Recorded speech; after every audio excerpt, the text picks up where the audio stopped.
جب روح نکلتی ہے تو کیا منظر ہوتا ہے؟ جب روح نکلتی ہے تو انسان کا منہ کھل جاتا ہے، ہونٹ کسی بھی قیمت پر آپس میں چپکے ہوئے رہ نہیں سکتے۔ روح پیر کو کھینچتی ہوئی اوپر کی طرف آتی ہے، جب پھیپھڑوں اور دل تک روح کھینچ لی جاتی ہے اور انسان سانس ایک ہی طرف یعنی باہر ہی چلنے لگتی ہے۔ یہ وہ وقت ہوتا ہے جب چند لمحوں میں انسان شیطان اور فرشتوں کو دنیا میں اپنے سامنے دیکھتا ہے۔ ایک طرف ابلیس اس کے کان میں کچھ مشورے دیتا ہے تو دوسری طرف اس کی زبان اس کے عمل کے مطابق کچھ الفاظ ادا کرنا چاہتی ہے۔ اگر انسان نیک ہو تو اس کا دماغ اس کی زبان کو کلمہ شہادت کی ہدایت دیتا ہے۔ اگر انسان کافر ہو، بدین، مشرک یا دنیا پرست ہوتا ہے تو اس کا دماغ کنفیوژن اور ایک عجیب ہیبت کا شکار ہو کر شیطان کے مشورے کی پیروی کرتا ہے اور بہت ہی مشکل سے کچھ الفاظ زبان سے ادا کر کے نیکی بھرپور کوشش کرتا ہے۔ یہ سب اتنی تیزی سے ہوتا ہے کہ دماغ کو دنیا کی فضول باتوں کو سوچنے کا موقع ہی نہیں ملتا ہے۔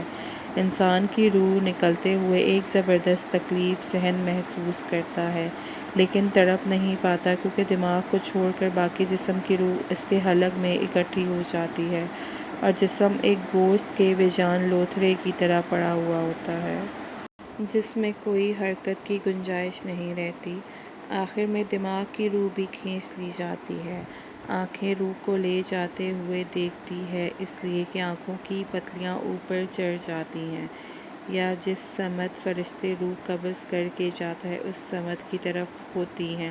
اس کے بعد انسان کی زندگی کا سفر شروع ہوتا ہے جس میں روح تکلیفوں کے تہخانوں سے لے کر آرام کے محلات کی آہٹ محسوس کرنے لگتی ہے، جیسا کہ اس سے وعدہ کیا گیا ہے۔ جو دنیا سے گیا واپس کبھی لوٹا نہیں، صرف اس لیے کیونکہ اس کی روح عالم برزخ کا انتظار کر رہی ہوتی ہے جس میں اس کا ٹھکانہ دے دیا جائے گا۔ اس دنیا میں محسوس ہونے والی طویل مدت ان روحوں کے لیے چند سیکنڈ سے زیادہ نہیں ہوگی، یہاں تک کہ اگر کوئی آج سے کروڑوں سال پہلے ہی کیوں نہ مر چکا ہو، مومن کی روح اس طرح کھینچ لی جاتی ہے جیسے آٹے سے بال نکل جاتا ہے۔ گنہگار کی روح خاردار درخت پہ پڑے سوتی کپڑے کی طرح کھینچی جاتی ہے۔ اللہ سبحانہ وتعالی ہم سب کو موت کے وقت کلمہ نصیب فرمائے۔ مرنے کے بعد کیا ہوتا ہے؟ حضرت ابو ہریرہ کہتے ہیں، رسول اللہ صلی اللہ علیہ وسلم نے فرمایا، جب میت دفن کی جاتی ہے تو اس کے پاس دو سیاہ کیڑی آنکھوں والے فرشتے آتے ہیں۔ ان میں سے ایک کا نام منکر اور دوسرے کا نام نکیر ہے۔ دونوں اس سے پوچھتے ہیں، تم اس آدمی محمد صلی اللہ علیہ وسلم کے بارے میں کیا کہتے ہو؟ وہ وہی کہے گا جو دنیا میں کہا کرتا تھا، یعنی نبی پاک علیہ السلام اللہ کے بندے اور اس کے رسول ہیں۔ میں گواہی دیتا ہوں کہ اللہ کے سوا اور محمد صلی اللہ علیہ وسلم اس کے بندے اور رسول ہیں۔ دونوں فرشتے جواب میں کہتے ہیں، ہم سمجھتے تھے کہ تم نہیں جواب دو گے۔ پھر اس کی قبر 70 ہاتھ فراخ کر دی جاتی ہے اور اسے روشن کر دیا جاتا ہے۔ پھر بندے سے کہا جاتا ہے، سو جاؤ۔ وہ کہتا ہے، میں اپنے اہل و عیال میں واپس جا کر انہیں اپنی مغفرت کی خبر دینا چاہتا ہوں۔ فرشتے جواب میں کہتے ہیں، یہ ممکن نہیں، بلکہ اب تم دلہن کی نیند جیسے پرسکون نیند سو جاؤ جسے اس کے محبوب کے علاوہ کوئی نہیں جگاتا۔ چنانچہ وہ سو جاتا ہے، یہاں تک کہ اللہ ہی اسے قبر سے اٹھائے گا۔ اگر مرنے والا منافق ہو تو وہ فرشتوں کے سوال کے جواب میں کہتا ہے، محمد صلی اللہ علیہ وسلم کے بارے میں بھی وہی کچھ کہتا ہوں جو لوگوں کو کہتے سنا تھا، اس کے علاوہ میں کچھ نہیں جانتا ہوں۔ دونوں فرشتے کہتے ہیں، ہمیں معلوم تھا تم یہی جواب دو گے۔ پھر زمین کو حکم دیا جاتا ہے، تنگ ہو جا۔ چنانچہ وہ تنگ ہو جاتی ہے اور اس کی پسلیاں ایک دوسرے میں گھس جاتی ہیں۔ منافق اپنی قبر میں قیامت تک اسی عذاب میں مبتلا رہے گا۔ حضرت حارث بن خزرج بیان کرتے ہیں کہ میرے والد نے کہا کہ رسول اللہ صلی اللہ علیہ وسلم نے فرمایا، میں نے ملک الموت کو ایک انصاری کے سرہانے بیٹھا ہوا دیکھا تو کہا کہ اے ملک الموت، میرے صحابی کے ساتھ نرمی کرنا، یہ مومن ہے۔ ملک الموت نے عرض کیا، آپ خوش ہیں؟ اپنی آنکھیں ٹھنڈی رکھیں کیونکہ میں ہر مومن کے ساتھ نرمی کرتا ہوں۔ اے اللہ کے رسول صلی اللہ علیہ وسلم، آپ یقین رکھیں جب میں ابن آدم کی روح قبض کرتا ہوں اور اس کے گھر والوں میں سے کوئی چیخ کر روتا ہے تو اس کی روح کو لے کر کھڑا ہو جاتا ہوں اور سوچتا ہوں کہ یہ کیوں رو رہا ہے۔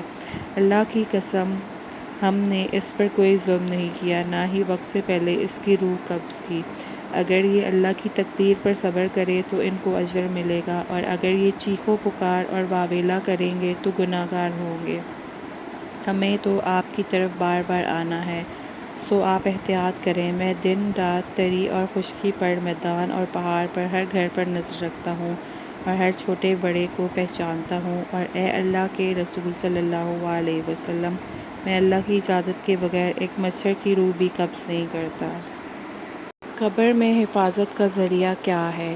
رسول اکرم صلی اللہ علیہ وسلم نے فرمایا، آدمی جب قبر میں دفن کیا جاتا ہے تو فرشتہ سر کی طرف سے عذاب دینے کے لیے آتا ہے تو تلاوت قرآن اسے دور کر دیتی ہے۔ جب فرشتہ سامنے سے آتا ہے تو صدقہ اسے دھکیل دیتا ہے، اور جب پاؤں کی طرف سے آتا ہے تو مسجد کی طرف چل کر جانا اسے دور کر دیتا ہے۔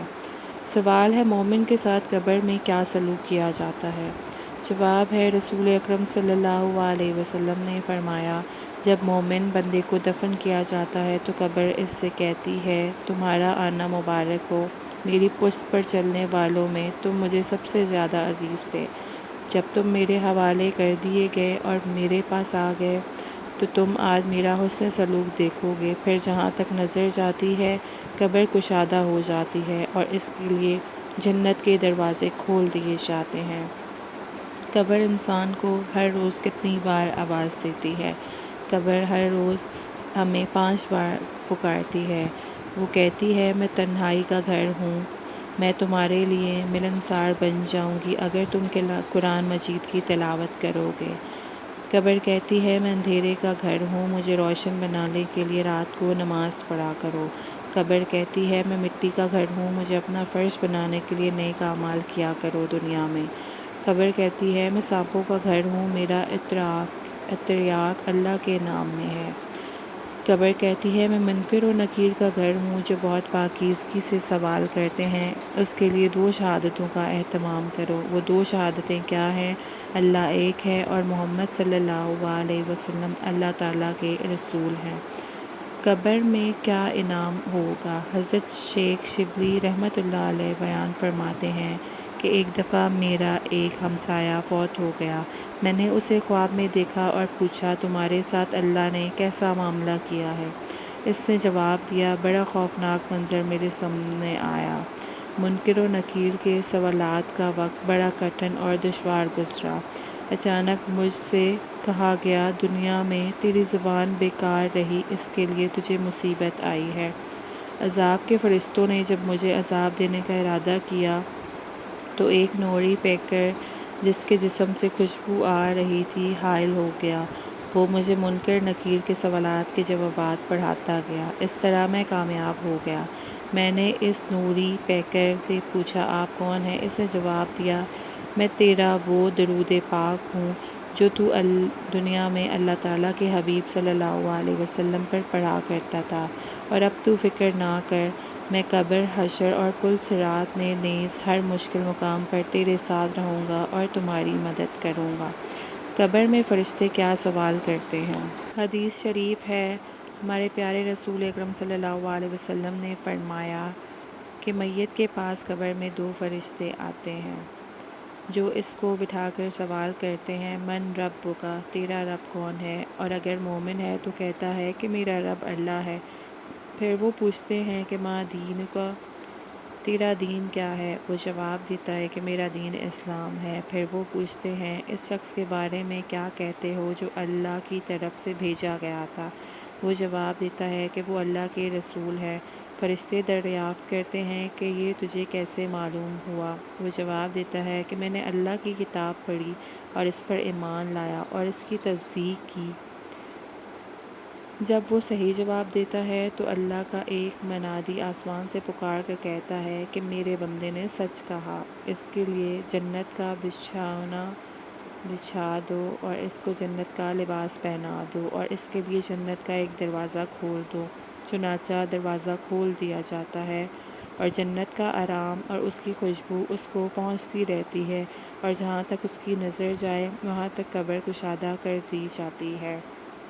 موت کیا ہے؟ ایک شخص نے مولا علی سے کہا، یا علی مجھے بتائیں موت کیا ہے؟ مولا علی علیہ السلام نے فرمایا، اگر میں تجھے حقیقت بتاؤں موت کیا ہے تو تم نے یقین نہیں کرنا۔ اس شخص نے کہا، آپ بتائیں، میں کروں گا یقین۔ مولا علی نے فرمایا، سنو، موت زندگی ہے۔ یہ بات سن کر وہ شخص خاموش ہو گیا۔ پھر اس نے کہا، یہ کیسے ہو سکتا ہے؟